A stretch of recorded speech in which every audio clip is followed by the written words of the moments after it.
Imagine walking into church on Sunday only to find out that the man who had been preaching holiness for years was secretly living a double life.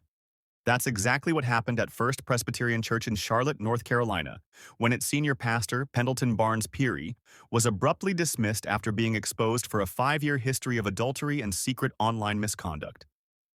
This wasn't just a moment of weakness. It was years of deception, years of cover-ups, and ultimately a betrayal of both marriage vows and ordination vows. Today, we're diving deep into what happened, how it was exposed, and what this means for one of the oldest and most prestigious Presbyterian congregations in the South. But the question we have to ask ourselves is this: how does a respected sixth-generation minister fall this far, this fast? Before the scandal, Pendleton Barnes Peary wasn't just another pastor. He was a sixth-generation Presbyterian minister, carrying the weight of a family legacy that stretched back centuries. For years, he led First Presbyterian Church of Charlotte, a historic congregation with over 2,000 members right in the heart of Uptown. To his congregation, he was a polished preacher, a family man, and a trusted spiritual guide.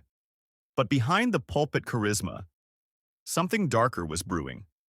According to church reports, Peary had been engaged in inappropriate online behavior and extramarital affairs for 5 years straight. What started as harmless curiosity, in his own words, spiraled into a secret life. Anonymous online activity turned into something physical, multiple consensual affairs outside his marriage. So, how was he caught? Not by confession, not by accountability, but by a whistleblower. The Presbytery of Charlotte received an anonymous tip about Peary's behavior. They launched an investigation without even telling First Presbyterian's leadership. Think about that for a moment.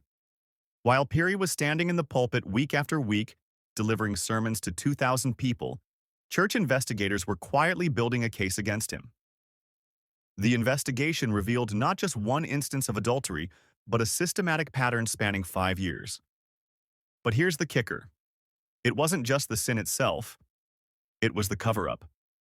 The investigative committee found that Peary not only broke his vows but also wrongfully concealed his misconduct.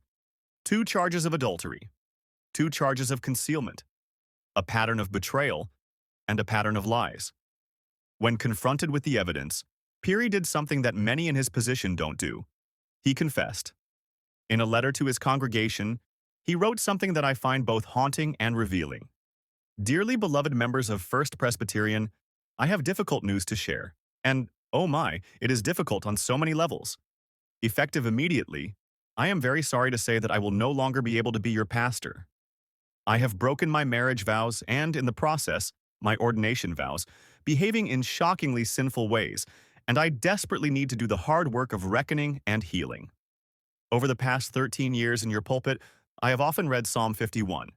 Usually at the beginning of Lent. Have mercy on me, O God, according to your steadfast love. According to your abundant mercy, blot out my transgressions. Wash me thoroughly from my iniquity, and cleanse me from my sin. Psalm 51, 1-2. Today I am living the words of the psalmist.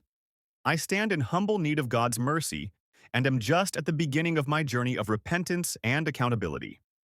For reasons that I am still exploring with my therapist, Lindsay, and our marriage counselor 5 years ago, I began a destructive pattern of anonymous but inappropriate activity online, ultimately leading to multiple instances of consensual physical infidelity. What started as a curiosity turned into a secret life hidden from the family who loved me and from you. Though I was not involved with anyone from our church, I was reported to the Presbytery of Charlotte. As a result of the Presbytery's investigation, I will be temporarily excluded from ordered ministry, censured, and suspended for at least 3 years. I cannot begin to express how I wish my goodbye would be different. You have supported Lindsay and me, helped nurture our 4 precious children in the faith, and allowed me to walk with you in hard and holy moments. Serving as your pastor has been the privilege of a lifetime, and I lament all the things I will miss in the years to come. I am so ashamed. I regret what I have done, and who I have hurt. I know my failures will impact you as a community of faith, as well as the staff team with whom I was so fortunate to work.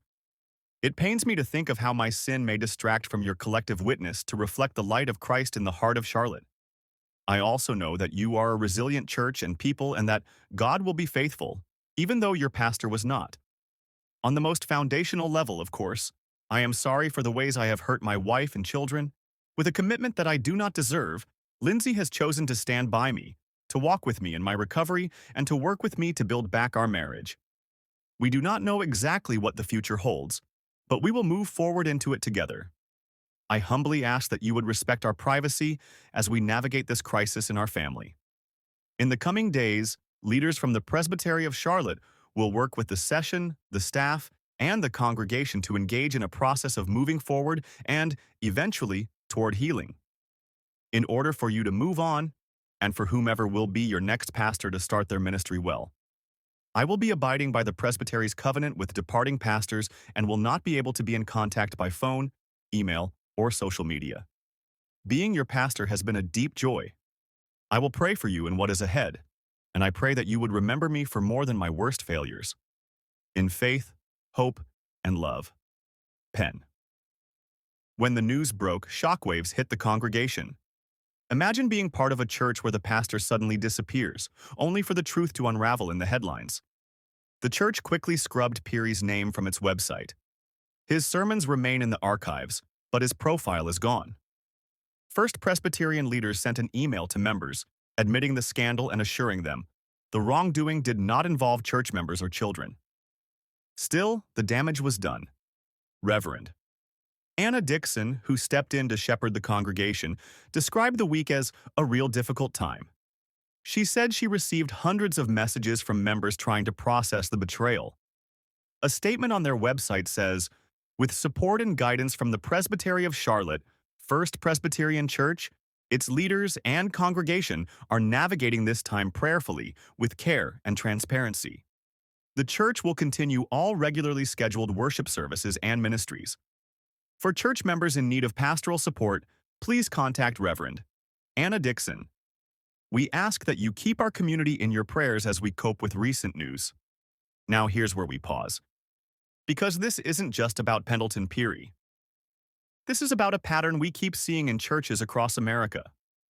Charismatic leaders rise to influence, only to fall in moral failure. The question is, why do so many pastors, entrusted with spiritual authority, risk it all for hidden sin? The Bible warns in Numbers 32:23, "Be sure your sin will find you out." And for Peary, it certainly did. As of now, Peary has been officially removed from ministry for at least 3 years. That means no pulpit, no leadership, no ordination. First Presbyterian, meanwhile, is trying to move forward, continuing worship, ministries, and outreach, but carrying the scar of betrayal. For some, it's a wake-up call about the fragility of human leaders. For others, it's a reason to leave the church entirely. At the end of the day, Pendleton Peary's story is one of legacy lost.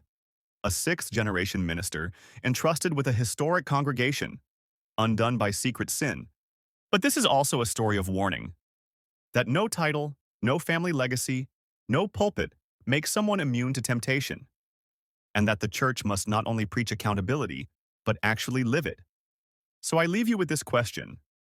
Do scandals like this shake your faith in church leadership, or do they remind you to place your trust in God alone, not man? Let me know your thoughts in the comments below, and as always, keep this situation and the people hurt by it in your prayers. And don't forget to subscribe for more deep dives into the stories that matter.